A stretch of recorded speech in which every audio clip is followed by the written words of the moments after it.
창세기 17장 1절로 5절 말씀을 한 절씩 교독하고 마지막 절은 함께 읽겠습니다. 제가 먼저 읽습니다. 아브라함이 99세 때에 여호와께서 아브라함에게 나타나서 그에게 이르시되 나는 전능한 하나님이라 너는 내 앞에서 행하여 완전하라. 내가 내 언약을 나와 너 사이에 두어 너를 크게 번성하게 하리라 하시니 아브라함이 엎드렸더니 하나님이 또 그에게 말씀하여 이르시되 보라 내 언약이 너와 함께 있으니 너는 여러 민족의 아버지가 될지라. 함께 하겠습니다. 이제후로는 내 이름을 아브라함이라 하지 아니하고 아브라함이라 하리니 이는 내가 너를 여러 민족의 아버지가 되게 함이니라. 아멘. 창세기에서 이름을 짓는 방식은 크게 두 가지입니다. 첫 번째는 현재의 상태에 따라서 이름을 짓는 겁니다. 이삭이 아들 쌍둥이를 낳는데요, 첫째 아이가 나오는데 보자마자 털이 많구나 하는 것을 느낄 정도였습니다. 그래서 이 아이는 털이 많은 애다 라는 뜻의 에사오라는 단어를 이름으로 붙입니다. 둘째 아이는 형의 뒤꿈치를 잡으면서 태어납니다. 이 아이는 뒤꿈치 잡은 애다, 야곱이라는 이름을 붙이죠. 두 번째 방법은 미래를 기대하면서 아이 이름을 짓는 겁니다. 야곱의 첫째 부인이었던 레아에게는 남편에게 사랑받지 못한다는 아픔이 있었습니다. 야곱의 마음이 라헬에게만 있는 겁니다. 그런데 첫째 아들을 낳습니다. 그러자 그 아이의 이름을 르우벤이라고 짓습니다. 르우벤은 보라, 아들이다 라는 뜻입니다. 왜 그런 이름을 적겠습니까? 봐라, 아들 낳았다. 누가 정실 부인이냐, 누구한테 잘해야 되겠느냐 하는 기대감을 가지고 본인의 아이의 이름을 그렇게 줬다는 거예요. 오늘 본문을 보면 하나님이 아브람이라는 이름을 아브라함으로 개명시켜 주십니다. 그렇다면 이 이름은 현재의 상태와 관련된 것일까요? 미래의 기대와 관련된 것일까요? 아브라함으로 살기에 그렇게 지어주신 걸까요? 아니면 아브라함으로 살라고 지어주신 걸까요? 오늘 본문 5절 한번 읽어볼까요? 오늘 본문 5절 말씀을 찾으시죠. 함께 읽습니다. 시작. 이제후로는 내 이름을 아브람이라 하지 아니하고 아브람이라 하리니 이는 내가 너를 여러 민족의 아버지가 되게 함이니라. 아멘. 앞으로 여러 민족의 아버지가 되게 하리라 라고 말씀하시죠. 미래의 기대와 관련이 있습니다. 아브라함으로 살기에 주신 이름이 아니라 아브라함으로 앞으로 살라고 주신 이름이라는 거예요. 근데 오늘 보면 1절을 보면 이 내용이 뒷받침되는 것을 알 수 있습니다. 이렇게 말씀하시죠. 너는 내 앞에서 행하여 완전하라. 이 무슨 뜻입니까? 언제부터인지는 알 수 없지만 아브라함이 하나님 앞에서 살지 아니하고 사람 앞에서 살기 시작하고 이로 인하여 하나님 보시기에 완전하지 않은 삶을 계속 살아가고 있기 때문에 내 앞에서 행하여 완전하라고 명령을 하시는 거죠. 여러분, 어떻게 살았기에 너는 지금 아브라함으로 살고 있어? 너 아브라함으로 살아야만 돼 라고 말씀을 하실까요? 저희가 지난주에 나눴던 창세기 16장에서 아브라함의 나이는 86세였습니다. 그런데 오늘 본문이 속해 있는 창세기 17장에서 그의 나이는 99세입니다. 86세에서부터 99세에 이르는 13년 동안 아브라함이 어떻게 살았는지에 대한 성경적 기록은 전혀 없습니다. 그런데 상식적으로 짐작해 볼 수 있는, 그리고 대부분의 목회자와 학자들이 이야기하고 있는 그의 삶에 대한 내용이 있습니다. 86세 때 어떤 사건이 일어났습니까? 하갈을 통하여서 아들 이스마엘을 얻습니다. 그래서 그 13년 동안 아브라함은 아들 보는 재미에 살았다는 거예요. 행복했다는 거예요. 김서택 목사님은 13년 동안 이스마엘의 재롱에 취해 있었다라고 하는 표현까지 씁니다. 여러분, 13년 동안 한 가정의 가장으로서 열심히 살았고 한 아이의 아버지로서 재밌게 살았습니다. 이게 아브라함의 삶입니다. 여러분, 아브라함의 삶이 좋은 것입니까? 나쁜 것입니까? 나쁘다고 말할 수 없습니다. 좋은 겁니다. 그런데 하나님께서는 이제까지는 아브라함으로 살았으니 앞으로는 아브라함으로도 나아가라고 말씀하십니다. 하나님은 그의 사람들이 아브라함에서 멈추는 것이 아니라 아브라함까지 나아가기를 원하신다는 거예요. 그러면 아브라함이 뭘까요? 창세기 12장 말씀 한번 찾아보실까요?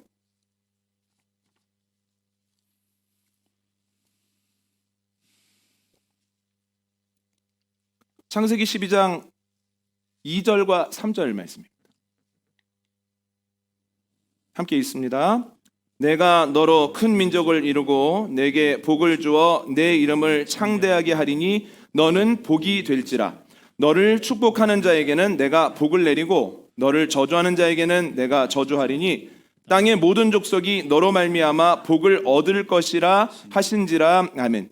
2절 앞부분에 나오는 내용, 큰 민족을 이루고 이름이 창대해지는 것이 아브람의 삶입니다. 복을 받는 삶이고 행복하게 사는 삶입니다. 그런데 2절 뒷부분에서 3절에 나오는 내용, 그로 인해 많은 사람들이 복을 받는 삶이 아브라함의 삶입니다. 아브라함이 복을 받는 것이었다면 아브라함은 복이 되는 것이고, 아브라함이 행복하게 사는 것이었다면 아브라함은 행복하게 하는 삶이다라고 하는 거예요. 여러분, 하나님은 우리가 아브람으로 살기를 원하십니다.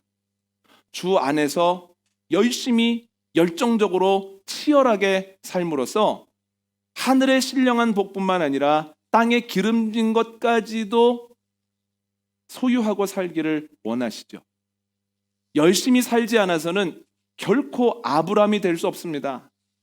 하나님이 해주시겠지, 기도만 하면 하나님이 풀어주시겠지, 천만에요. 노력 없이 되는 아브람은 없다는 거예요. 반면 아무리 열심히 해도 하나님이 그와 함께 해주시지 아니하시면 그 또한 아브람이 될 수도 없다는 거예요. 시편 1편에서 뭐라고 이야기를 하십니까? 열심히 일하지만 하나님이 함께 해주시지 않으므로 열매를 거두지 못하는 이들을 바람에 나는 겨와 같다. 열심히는 살았지만 무엇인가 빠르게 움직였으나 거둘 것이 없다라고 말씀하시지 않습니까?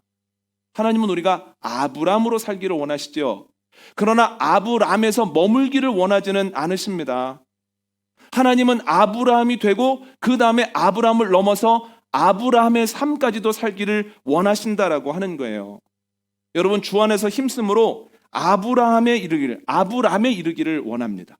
그런데 아브람에 이르렀을 때 여기가 좋사오니 여기에 머물겠사오니 하지 아니하고 아브라함까지 나아감으로 복이 되는 삶, 행복하게 하는 삶을 살아감으로써 하나님을 기쁘시게 하는 저와 여러분 되시기를 원합니다. 그런데 복이 되는 삶, 행복하게 하는 삶이라고 하는 것은 과연 무엇을 뜻할까요? 두 가지로 정리를 해봤는데요. 첫 번째는 어떤 길인지를 알려주는 삶입니다. 아브라함 75세 때에 하나님이 그의 고향 땅을 떠나라고 하십니다. 나이가 많은데 고향 떠나라고 하는 것은 정말로 쉽지 않은 일입니다. 그런데 떠나죠. 그래서 우리는 창세기 12장을 읽으면서 아브라함의 믿음에 집중합니다. 맞는 겁니다. 그런데 창세기 12장을 읽으면서 놓치면 안 되는 부분이 있습니다. 하란이 어떤 곳인가 라고 하는 거예요. 존 하틀리는 자신의 책 창세기에서 하란을 이렇게 설명합니다. 하란은 메소포타미아 지역 상부의 교역의 중심지, 무역의 중심지였고 아모리 족속의 중심지였다. 이게 무슨 말이냐면 하란은 중심지였다는 거예요. 넉넉하고 풍부한 곳이었고 발달한 곳이었다는 거예요. 성공한 사람들이 모이는 곳이에요. 모든 것이 사는 것에 편리함을 주는 곳이었습니다. 살기 참 좋은 곳입니다. 그런데 단 하나가 부족합니다. 하나님을 만나고 깊이 교제하기에는 좋은 환경이 아니에요. 하나님께서 왜 아브라함에게 떠나라고 하셨냐면 그 명령을 통해서 뭘 가르쳐주고 싶으신 거냐면 아무리 삶의 조건이 좋은 것 같아도 그 조건 때문에 하나님을 깊이 만나지 못한다면 떠나야 한다라고 하는 것을 알려주신 거죠. 그런데 아브라함이 여기에 순종합니다. 순종하는 모습을 보면서 사람들이 오유 저렇게 할 수도 있어? 라고 하는 것을 처음 알게 되는 거예요. 여러분, 그 당시 사람들이 신을 만나고자 하는 이유는 본인이 원하는 것들을 얻기 위함입니다. 신이 화가 나서 내가 하고 싶은 것 방해하지 아니하도록 신의 마음을 달래고 내가 원하는 것을 순조롭게 이루어 주시도록 그 신의 마음을 기쁘시게 하려는 것이 그들이 드리는 이방 제사였습니다. 그들의 목적은 뭔가를 얻는 거죠. 지금 하란에서 살고 있는 아브라함은 다 가진 사람이에요. 편안하고 넉넉하고 사람들에게 존경을 받습니다. 기본적인 것뿐만이 아니라 인정 욕구까지도 다 채우고 있는 사람이에요. 이미 거기에서 아브라함이었거든요. 그렇다면 굳이 하나님을 만날 필요 없습니다. 굳이 하나님께 순종할 필요 없습니다. 그런데 아브라함의 목적은 소유가 아니라 하나님의 사람이 되는 것이었다는 거예요. 그래서 모든 것을 버리고라도 하나님의 명령에 따라 하란을 떠나죠. 사람들은 깜짝 놀랐습니다. 저럴 수도 있구나. 하나님이 목적이 될 수도 있구나. 하나님을 위해서 편안한 환경을 떠날 수도 있구나. 누군가의 삶을 보면서 못 보던 길을 보게 되고 모르던 길을 알게 되는 것, 이게 아브라함의 삶이라는 거예요. 지금도 아브라함들이 우리 주위에 있습니다. 그 중에 하나가 고 강영우 박사님입니다. 이번 주간에 강영우 박사님의 내 눈에는 희망만 보였다라는 책을 읽는데 자꾸만 아브라함의 삶에 대한 생각이 났습니다. 책의 내용을 간단히 정리해 보자면 강영우 박사는 경기도 양평의 작은 마을에서 태어났습니다. 6.25 이전인데도 꽤 편안하게 살았습니다. 왜냐하면 적지 않은 땅에 농사를 했고 또한 강줄기를 이용해서 아버지가 운송업을 했기 때문에 꽤 넉넉한 편이었습니다. 그런데 무엇보다 좋은 조건은 신앙이 좋다는 거예요, 부모님들이. 그래서 물질이 넉넉하다고 해서 교만해지지 아니하고 그것을 주를 위해 사용합니다. 본인이 다니는 교회를 개중축시키기도 하고 또한 북한에서 신앙적 핍박을 피해서 남쪽으로 내려온 분들을 기쁨으로 받아들여서 사랑방에 적지 않은 목사님들이 기거하고 계셨다는 거예요. 좋은 환경이죠. 그에게는 누나 한 명이 있었고 또한 남동생 하나와 여동생 하나가 있었습니다. 단란하게 살아가고 있는데요. 6.25가 발발합니다. 그런데 6.25 때 피난을 갔다가 돌아와 보니 본인의 집이 소유하고 있었던 돛담배가 다 불에 타버렸습니다.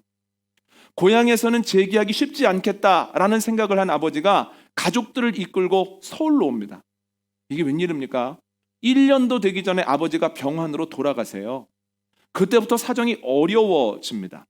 그런데 또 얼마 지나지 않아서 중학생 강영우에게 예기치 않은 사건이 발생합니다. 축구를 하는 중에 골키퍼를 보고 있었는데 친구가 찬 공에 눈을 세게 맞은 겁니다. 얼마나 아팠는지.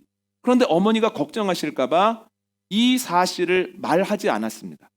시간이 가면서 통증은 사라지는데 공을 맞으면서부터 눈앞에 어른거리기 시작했던 수많은 점들이 사라지지 않는 거예요.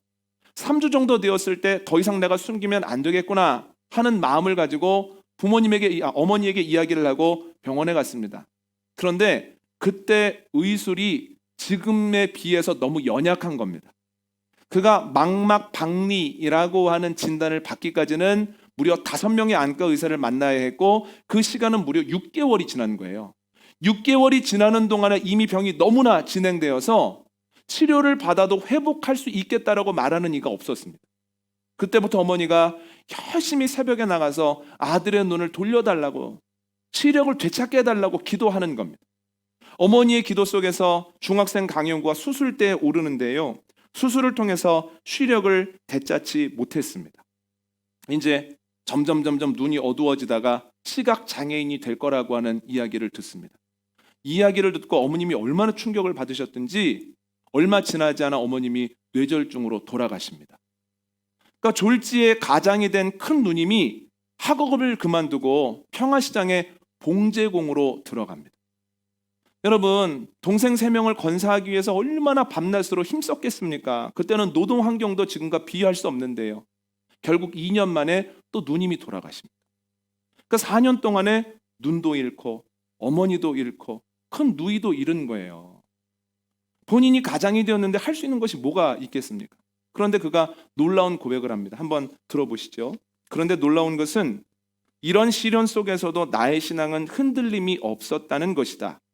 의술로 되지 않는다면 하나님의 능력으로 고칠 수 있을 거라는 믿음이 나에게 있었다. 그때부터 계속해서 기도의 자리로 나가고 또한 유명하다고 하는 치유 집회를 찾아서 기도를 받는 겁니다. 열심히 기도하는데 시력이 돌아오지를 않습니다. 하나님은 살아계시고 지금도 역사하시는데 내 눈이 낫지 않는 것은 내 믿음이 부족하기 때문이구나. 내가 생각하기에는 내 믿음에 부족함이 없는 것 같은데 하나님 보시기에는 내 믿음이 아무것도 아니구나 하는 죄책감에 시달리기 시작합니다. 하나님, 내가 15살인데 내가 무엇을 그렇게 잘못했기에 이런 고통을 나에게 주십니까? 하는 마음이 하루에도 몇 번씩 불쑥불쑥 올라옵니다. 죄책감에 시달리고 있을 때 하루는 기독교 방송에 인생 상담이라고 하는 프로그램을 듣는데 낯익은 목소리가 나오는 거예요. 북한에서 신앙의 자유를 위해서 남한으로 내려왔던 본인의 집 사랑방에서 생활했던 목사님 중 한 분이 거기 상담자로 나와서 진행을 하시는 거예요. 그래서 반가운 마음에 또한 편안한 마음을 가지고 자신의 사연을 써서 상담을 보냅니다. 하나님은 왜 제 기도에는 응답하지 않으십니까? 그랬더니 그분이 방송에서 뭐라고 대답을 하시냐면 하나님께서는 이미 당신의 기도에 응답하셨습니다. 노라고 하셨습니다. 그러나 하나님께서 당신을 위해 준비하시는 일이 분명히 있습니다. 이 이야기를 듣고서 아하, 내가 기도하는 대로 이루어지지는 않아도 분명히 하나님은 나에 대한 계획을 가지고 계시는구나 하는 생각을 하는 가운데에서 그동안의 본인을 누르고 있던 죄책감에서 벗어나게 되었습니다. 맹인 부흥원에 가서 기초적인 재활훈련을 받는 겁니다. 한글 타자 배우고 한글 점자를 배웁니다. 그리고 나서 서울 맹학교에 입학을 하는데요. 그곳에서는 일반 교육뿐만 아니라 기초의학 교육과 직업 교육을 시키는 거예요. 이 두 가지를 시키는 이유는 사회에 나가서 어떻게든 먹고 살 수 있도록 하는 배려입니다. 그런데 이 직업 교육이라고 하는 것이 단 하나입니다. 안마사가 되는 교육입니다. 그때 맹학교에 다니고 있던 학생으로서 아하, 이 사회가 맹인들에게 열어놓은 직업이라고 하는 것은 안마사밖에는 없구나라고 하는 것을 처음 알게 된 거예요. 이러한 상황 속에서 적지 않은 친구들이 내가 안마사를 하느니 점쟁이로 살 거야 라면서 학교를 그만뒀습니다. 여러분, 그런데 이러한 상황에서 맹학교에 다니는 강영우는 조금 다른 생각을 합니다. 맹인 부흥원에서 한 선생님을 만났는데 그분이 서울에 있는 대학을 나온 거예요. 처음 알게 된 게 뭐냐면 눈이 안 보여도 대학생이 될 수 있구나. 나도 대학생이 되어야겠다. 두 번째는 한 박사님으로부터 중도 실명자로서 일본 시각장애인 재활의 선구자가 된 이와하시 다케오라는 사람의 이야기를 듣게 됩니다. 그에 대한 얘기를 듣고서 아하, 내가 한국의 이와하시 다케오가 되어야겠구나. 나와 똑같은 사람인데 그는 다른 사람의 길을 열어주는 사람이 됐네. 나도 그 사람처럼 돼볼까 하는 꿈을 갖게 되었다라고 하는 거예요. 여러분, 강영우 박사의 삶은 저기도 길이구나. 저기도 갈 수 있구나. 저렇게도 할 수 있구나. 저렇게 해봐야 되겠구나 라는 것을 보여준다는 거예요. 고난을 만납니다. 하나님을 부정하기가 쉽지요. 원망하기가 쉽습니다. 그런데 그 어떤 상황에서도 하나님의 존재와 사랑을 의심하지 않습니다. 기도대로 회복되지 않습니다. 그러나 그렇기에 하나님이 나에 대해서 가지고 계신 또 다른 계획을 기대하게 됩니다. 같은 곳에서 같은 사람을 만나고 동일한 수업을 듣습니다. 많은 이들이 절망하고 많은 이들이 자기 삶의 결론을 내려버릴 때 난 잘 돼야 요만큼이야 라고 할 때 강영우 박사는 대학생이 돼볼까? 제2의 이하시 다케오가 되면 어떨까? 하는 희망을 품게 되었다라고 하는 거예요. 거기도 길이라고, 그 길 맞다고, 그 길을 가야 한다고 보여주는 것이 아브라함의 삶이 아니면 무엇이겠습니까? 책의 내용을 조금 더 말씀을 드리면 1968년 1월에 연세대학교에 원서를 냈습니다. 응시 원서를 낸 겁니다. 그런데 받아주지 않는 겁니다. 장애가 있다고 해서. 한 번도 장애인의 원서를 받아본 적이 없다는 거예요. 성경을 보면 모든 사람이 하나님의 형상 아닙니까? 그런데 왜 기독교 학교가 내가 눈이 보이지 않는다고 해서 원서를 받아주지 않습니까? 아무리 이야기를 해도 원서를 안 받아줍니다. 그래서 어려운 이들을 위해서 일하는 목사님에게 가서 자신의 사정을 얘기합니다. 목사님이 원서를 받아서 그때부터 총무과장을 비롯한 연세대에 관련이 있는 사람들을 찾아다니면서 시험 응시할 기회는 줘야 되는 것 아니냐고. 이런 법이 어디 있느냐고 계속해서 그들을 설득하기 시작합니다. 결국 시험을 볼 수 있게 되었습니다. 그는 그때에 대해서 이렇게 회상을 합니다. 의미를 이렇게 찾았어요. 하나님께서는 이 기회를 통하여 한국 최고의 지식인 집단을 흔들어 깨우고자 하셨던 것 같다. 결국 시험을 치르고 합격을 합니다. 면접장에 들어갔는데 학장님이 묻는 거예요. 학생은 왜 우리 대학교 교육학과에 지원했나? 그랬더니 이렇게 대답합니다. 저는 학교를 마치고 미국으로 건너가서 대학원 공부를 하고 한국으로 들어와 특수교육 발전에 공헌하고 싶습니다. 저는 꿈이 있습니다. 헬렌 켈러는 3가지 장애를 가지고도 해냈습니다. 그런데 제가 가지고 있는 장애는 단 하나에 불과합니다. 못할 것도 없습니다. 이렇게 대답을 했다는 거예요. 학교에 들어갔죠. 학교 생활이 평범하지 않은 겁니다. 장애인과 함께 공부한다는 것이 불쾌감으로 다가오는 친구들이 있었는지 뒤에서 들으라고 막 욕을 하는 친구들도 있는 거예요. 얼마나 속상하겠습니까? 동아리 활동을 하고 싶은데 받아주는 동아리가 없습니다. 그런데 그가 이에 대해서 이렇게 생각을 했습니다. 동아리에 끼워주지 않는다면 해결책은 하나다. 내가 직접 만들면 된다. 그래서 본인이 동아리를 만들어요. 거기에 많은 사람들이 모입니다. 유학을 떠나려고 하는데요. 예기치 않은 어려움을 또 만납니다. 피츠버그 대학교 대학원에 합격을 했는데 이미 들어와도 된다라고 하는 문서가 왔는데 그 당시 문교부는 신체 장애가 유학의 결격 사유다라고 하는 조항을 가지고 있는 거예요. 그러니까 장애가 있으면 유학을 아예 못 가는 거예요. 외국에서 받아준다고 해도 대학교에서. 이 조항을 없애기 위해서 이리 뛰고 저리 뜁니다. 결국은 강영호 박사로 인하여서 이 독소 조항, 장애인은 유학 갈 수 없다라고 하는 조항이 사라지게 됐다라고 하는 거예요. 그는 이렇게 얘기합니다. 작은 나라에서 장애인이 공부를 하러 왔다고 하면 그 나라를 오해하고 무시할 것 같아 생긴 조항 같지만 내 생각은 반대다. 알지도 못하는 나라에서 장애인이 왔는데 이렇게 똑똑하고 대단하구나 라고 하는 그 마음을 사람들에게 전할 수 있는 기회여서 참 좋았다. 이런 이야기를 합니다. 여러분, 일반 사람들에게는 열려있는 길이고 열려있는 문이었으나 장애인인 강영호 박사에게는 닫혀있고 잠겨있는 문들이 정말 많았습니다. 대부분의 사람들은 잠겨있으면 안 되는 거야. 우리는 못 들어가는 거야. 여기는 길 아니야 라고 생각을 하죠. 그런데 강영호 박사는 포기하지 아니하고 그 문을 열었다는 거예요. 그 문을 열고 그 문으로 나아가면서 여기도 길이야. 여기도 갈 수 있는 곳이야. 당신들도 갈 수 있어 라고 하는 것을 그의 삶으로 보여줬다라고 하는 거죠. 열리네. 여기도 길이네. 갈 수 있네. 나도 가야 되겠네. 라는 것을 보여주는 삶이 아브라함의 삶이 아니면 뭐겠습니까? 여러분, 하나님은 저와 여러분도 아브라함의 삶을 살기를 원하십니다. 우리를 보면서 누군가가 저렇게 신앙생활 하는 거구나. 온 맘 다해. 저렇게 일상생활을 사는 거구나. 주 앞에서. 저렇게 선택하며 가는 거구나. 주 뜻대로. 넉넉할 때 저렇게 돈 쓰는 거구나. 주를 위해. 고난을 만났을 때 저렇게 이겨내는 거구나. 주와 함께 라는 생각을 하게끔 사는 것이 아브라함의 삶이고 주님이 우리에게 바라시는 삶이라는 거예요. 그래서 안 되고 그래서 넘어지는 것이 아니라 그럼에도 하는 것, 그럼에도 여기가 길이라고 하는 것을 보여주는 것이 하나님이 우리에게 말씀하시는 아브라함 넘어 아브라함의 삶이라고 하는 거죠. 또한 우리의 가정이 아브라함의 삶을 살아가기를 주님은 원하십니다. 부부간의 대화는 저렇게 하는 거구나. 자녀들과는 저렇게 대화를 열어가는 거구나. 자녀 교육은 저렇게 시키는 거구나. 저런 원칙과 저런 방법을 가지고 자녀들을 신앙 안에서 키우기 위해서 몸부림치는 거구나. 가정 안에 어려움이 있을 때는 저렇게 같이 이겨나가는 거구나.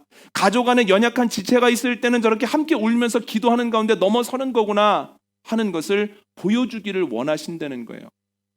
우리의 가정의 모습을 보면서 저렇게 하는 거였어. 저렇게 하면 되겠네. 나도 저렇게 해야 되겠다라는 것을 느끼게 하는 것이 아브라함의 삶이죠. 여러분, 저는 저희 교회도 아브라함과 같은 삶을 살아가는 교회가 되어지기를 원합니다. 요즘도 개척을 하면 되는구나. 하나님을 의지하면 하나님이 예배할 공간도 주시고 함께 예배할 이들도 주시고 없는 것 같았는데 누군가를 통해서 이루어 가시고 만들어 가시는구나.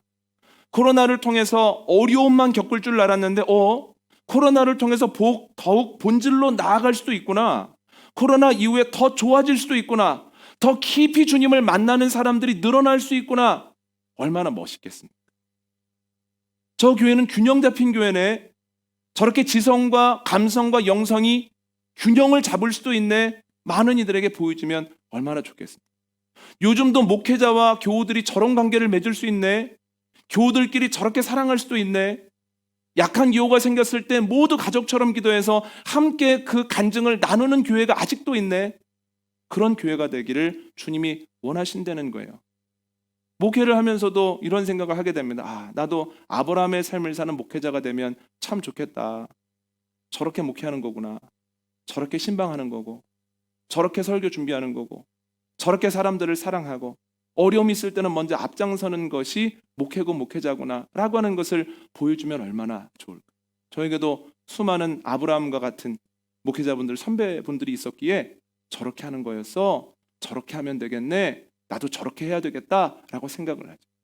여러분, 주님이 우리에게 원하시는 대로 아브라함 되고 아브라함을 넘어 아브라함까지 나아가는 저와 여러분의 가정, 우리 교회가 되어지기를 원합니다. 여러분, 쉽게 되지 않습니다. 아브라함도 몸부림쳐야 됩니다. 남들보다 훨씬 더 열심히 해야만 아브라함이 됩니다. 그런데 아브라함이 되는 것 얼마나 어렵겠습니까? 되는 대로 말하고 떠오르는 대로 행동하고 감정대로 움직이면 절대로 아브라함 못 됩니다.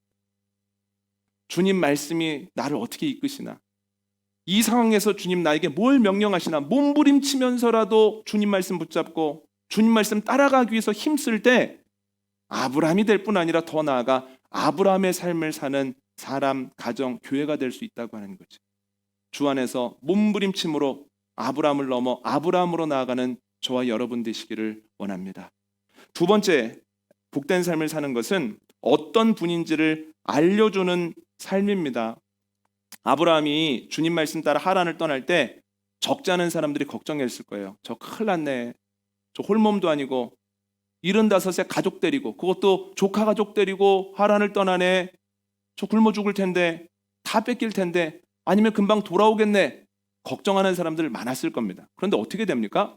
하나님께서 그를 인도하시고 지키심으로 하나님 나라 가는 그날까지 놀라운 삶을 살았다는 거예요. 하나님이 약속하신 것에 기초가 놓여지는 것을 보는 가운데에서 주님을 만났다라고 하는 거죠.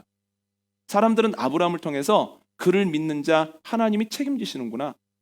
하란을 떠나는 것, 보이는 땅이 아니라 보여줄 땅으로 나아가는 것이 진짜 복받는 비결이구나. 하나님은 그런 분이구나. 아브라함을 통해서 하나님을 알게 되는 거죠. 여러분, 책을 읽으면서 감동적이었던 것은 장애와 장애물을 만났을 때 강영호 박사가 보였던 행동뿐만은 아닙니다. 하나님을 믿고 나아갔을 때 그를 책임지시는 하나님으로 인하여서 책을 읽는 내내 이 마음에 감동이 되었습니다. 하나님을 믿으면서 하나님이 나에 대한 계획을 가지고 계시지, 하나님이 나를 통하여 열려고 하시는 문이 있으시지 하는 마음을 가지고 나아갔을 때 전혀 생각하지 못했던 사람들을 준비해 놓으셨다가 만나게 하시더라는 거예요. 그 사람을 통해서 대학 응시의 기회를, 대학 생활을, 또한 동아리를, 유학기를, 그리고 그 뒤에 상상하지도 못했던 일들을 하나님이 행하셨다라고 하는 거죠. 여러분, 자신의 삶을 통해 하나님이 살아계시다는 것과 하나님이 놀라운 분이라고 하는 것을 드러내는 삶, 이것이 아브라함의 삶이요 복된 삶입니다. 우리도 아브라함의 삶을 살기를 원합니다. 말씀대로 살아가려고 몸부림칠 때 몸부림으로 끝나지 아니하고 하나님이 열매 거두게 하시고 하나님의 놀라운 일을 행하심으로, 야, 주님 믿으면 주님이 책임지시네. 주님 따라갔더니 그때는 힘든 것 같았는데 그것이 옳은 길이었고 그것이 맞는 거였네 라고 하는 것을 하나님이 보여주심으로 우리의 삶을 통하여 많은 사람들이 하나님의 존재와 하나님의 능력을 알게 되는 복된 삶을 살아가게 되기를 원합니다. 오늘 말씀 정리합니다. 아브라함은 99세 된 아브라함을 아브라함으로 계명해 주십니다. 그가 아브라함에서 멈추지 말고 아브라함까지 나아가기를 바라셨기 때문이에요. 아브라함의 삶은 복을 받는 삶을 넘어 복이 되는 삶입니다. 행복하게 사는 것을 넘어 행복하게 하는 삶입니다. 이 삶은 구체적으로 두 가지인데요. 첫 번째는 어떤 길인지를 알려주는 삶입니다. 여기도 길입니다. 이리로 갈 수 있습니다. 이리로 가야 합니다. 라고 하는 것을 삶으로 보여주는 것이 아브라함의 삶이죠. 두 번째는 어떤 분인지를 알려주는 삶입니다. 주님을 따라가면 주님이 책임지시네. 주님께서 섬세하시네. 내 삶을 통하여 누군가 하나님을 알게 되는 것이 아브라함의 삶이고 복된 삶이죠. 저와 여러분, 여러분의 가정, 그리고 우리 교회가 아브라함을 넘어 아브라함의 삶까지 나아가는 복된 삶을 살아가기를 원합니다.